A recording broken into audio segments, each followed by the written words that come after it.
I'm Hilda here from Fittoservegroup, and today we're gonna make a pound cake. It's not just a pound cake, it is a cream cheese pound cake, and it is a keto pound cake. I love this recipe because it is one of the first recipes that we made on the blog, and it's one that you guys loved, and it's been shared thousands of times, and it means the world to me. But I've never really just shown you how to do it in a video, so why not today? So it's a very simple recipe. Basically, all we're gonna do is we're gonna cream the butter with the sweetener, and I have here L'Encanto granulated monk fruit, which is my fave, and we're gonna cream it together. This is very, very much the same way that we make regular pound cake. So, to me, it's a great recipe because it's a classic. It's easy to make into cupcakes. It's easy to customize the flavors. And we started off with this base cake and started doing all sorts of fun stuff. We love using it as little cupcakes, splitting them in half and making shortcakes. I mean, really, the sky's the limit. So I'm just creaming this pretty much. I'm gonna raise the temp a little bit, but to make it easier, I'm just gonna go ahead and add, and it's so important that everything is at room temperature. If you can see, the cream cheese is already softened, the butter has been softened. That's crucial because nobody wants to see the flecks of cream cheese when you bite into a cake, right? Like you don't want that. So once this starts to process really quickly, right? Then it's just a matter of, if you don't have one of these, you need one. If you're an avid baker, put it on your Christmas wish list. I don't know what you gotta do, but the KitchenAid really makes it easier. So now I've just added some vanilla, and it's already coming together rather quickly. Oh, the smell of vanilla.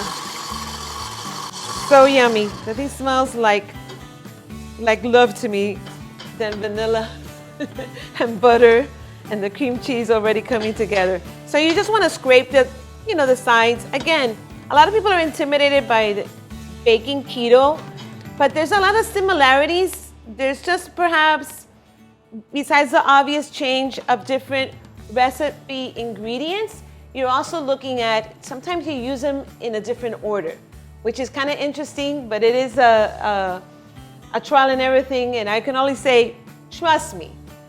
One of the reasons why we wanted to start sharing our recipes is that I threw away so many ingredients, expensive ingredients, right? Because those of you who are doing keto, you know that the almond flour, the coconut flour, all that stuff is so expensive, and we don't want to waste it.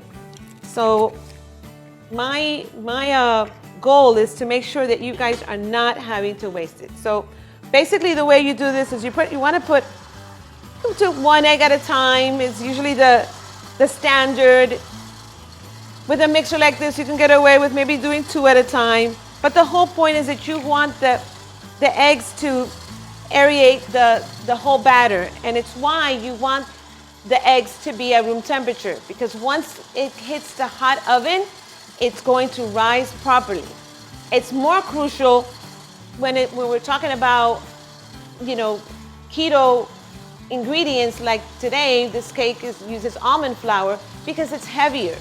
And so if you don't do that, that's where the cake won't rise as high as it should. And then you're wondering, what did I do wrong? What happened? Maybe it was just as easy as not letting your ingredients go to room temperature. And I get it. Sometimes you're rushed and you're not able to do that. That's where you can put your eggs in a bowl of hot water, 5 minutes, and that's it. They're now ready to go. The same can be said with the butter and the cream cheese. You can microwave it, 10-second intervals, so you're not melting it, right? So you have to find it. So better to just leave those ingredients sitting at room temperature, and that'll make things so much easier. So over here, what we're doing is the almond flour. One of the tricks that I learned early on was to sift my almond flour. I think that if you sift the almond flour before you put it into the batter, you're going to see that it also incorporates into the batter a lot easier. So what I like to do is I like to measure my almond flour first, not like traditional recipes where you pack it in and you level it off. You end up with way too much ingredients, right? Too much flour. So what we do is I add it by spoonfuls into the measuring cup, and that will take care of that. And then afterwards, I want to go ahead and then I aerate by just sifting the almond flour. And one of the tricky things about almond flour is that it can vary from brand to brand. It could even vary from batch to batch. So there have been times that I have gotten almond flour and I'm like, why is this so dense? And I've had to sift it twice to get it to what I'm accustomed to. Today, this almond flour is beautiful and it's gonna behave really nicely, but sometimes you do have to take that into account. And it's why on the blog we have some keto baking tips, because again, I don't want you guys to make the mistakes that I did. The goal is to make, like I like to say, keto a delicious breeze. So now this has been mixing, and I'm going to stop it real quick, and I'm just going to go ahead and scrape the sides of the bowl. Again, because we want to get this well incorporated. And you'll notice that at this stage, it isn't, because the eggs are just so much, it brings so much wetness to the batter. And you'll notice that there's no heavy cream, there's no milk of any kind as far as like almond or coconut milk. The eggs are adding all of the moisture in this recipe, which again is pretty typical in a pound cake recipe. So here we are, ready to add the almond flour. You want to go slow because you don't want this just to go all over the place. You want to clean up afterwards a lot, right? Nobody does. So we're just going to do a little bit at a time, just so that it begins to incorporate itself, right? And you're just watching it. And already the smells are just so amazing. It's just something so special about baking. I love to cook in general, but baking is my thing. Like, it's just my, like they say, it's my jam. It's my jam. I love to bake. I've always been a baker, and I was very sad when I went keto and I was like, oh, I can't have any baked goods. What am I going to do? So I wanted to master this, and this is where we are today, because I just was like, I'm testing it, and I'm not throwing out a single thing. And so when Fit to Serve turned around and started having a blog with a following, and it became a little bit bigger than what we anticipated, I went to the Lord and I said, Lord, we got to get this right. I'm not throwing away a bunch of ingredients. So I need the download from heaven, and then I can just move forward. And to God be the glory. That's exactly what he's done. He has taken me at my request, and it's very rare that I have to throw out a batch of something, because I can see his hands of just guiding me through the process. So that's just a fun fact in case you're wondering the process here. I invite the Holy Spirit into everything I do, and this is just one more thing, right? This is a little trick of mine that I find it's just so helpful. A pound cake, or really anything you're gonna bake in a loaf, how many of us have struggled getting it out without it breaking, right? So what I do is I grease very well with butter. I prefer to use butter instead of the spray, because I feel like, number one, a lot of those sprays are chemically. They have all sorts of ingredients that we don't need in our body. In addition to that, they even the ones that are natural, sometimes they have like flour in it, and all of our recipes are also gluten-free, and so that's a no-no for us. So I just stick with butter. Plus it adds flavor, right? So I butter the pan on all sides, then I add parchment paper just to the bottom with an overhang of about an inch or an inch and a half or so. It doesn't have to be perfect. The point is that once it's baked, you can then now pull it out. Genius, right? And there you are, not having to worry about having to pull it out. And we're ready. Now, the good thing is that since we're dealing with almond flour or coconut flour or whatever other substitute flour that is very keto friendly, some people use sunflower, just hazelnut flour. There's so many variations. What's good about it is that there's no gluten in it.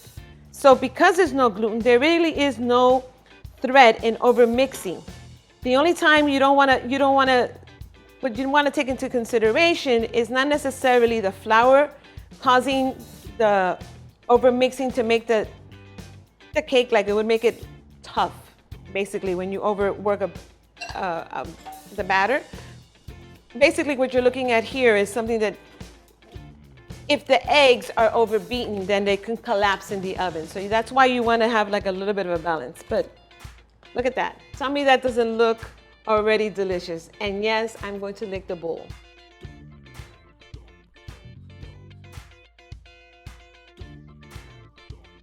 So now what we're going to do, once we've placed it in the batter in the pan, I just like to give it a little tap like that, just to make sure that if there's any air pockets, they're gone and it's ready to go, right? So that it rises beautifully.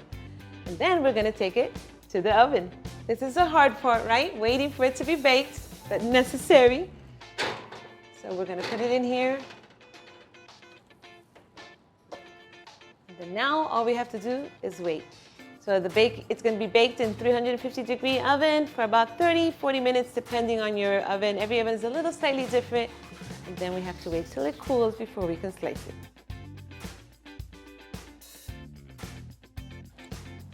Huh? This is the best part of baking to me. Besides the obvious eating it, is the smell in the whole kitchen. People will wake up out of a deep sleep once they smell the aroma in the kitchen, right? So now all we're gonna do is just let him sit here for a little bit to completely cool on the baking rack, because that's important too. And then it's just a matter of maybe running a knife on both ends here, since it doesn't have the parchment paper, and then we're gonna lift it up and we're good to go.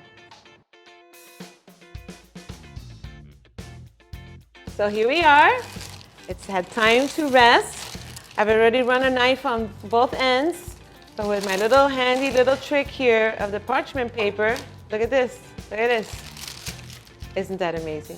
I don't know about you, but if I look at the pan and there's a bunch of stuff stuck here, it makes me sad. Like, that's not good. Not good at all. So here we are. And this guy is ready to be sliced. And I wish you could hear the crust. Like, it has that nice little crust. Look at that. Look at that. You're gonna tell me that's not a pound cake? That's a pound cake, right? Just because it's made with almond flour and a sugar substitute. But the key is taste like it. Are you ready? Are you ready? Are you ready? It just doesn't get old.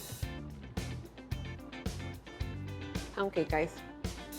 Keto pound cake. Keto cream cheese pound cake.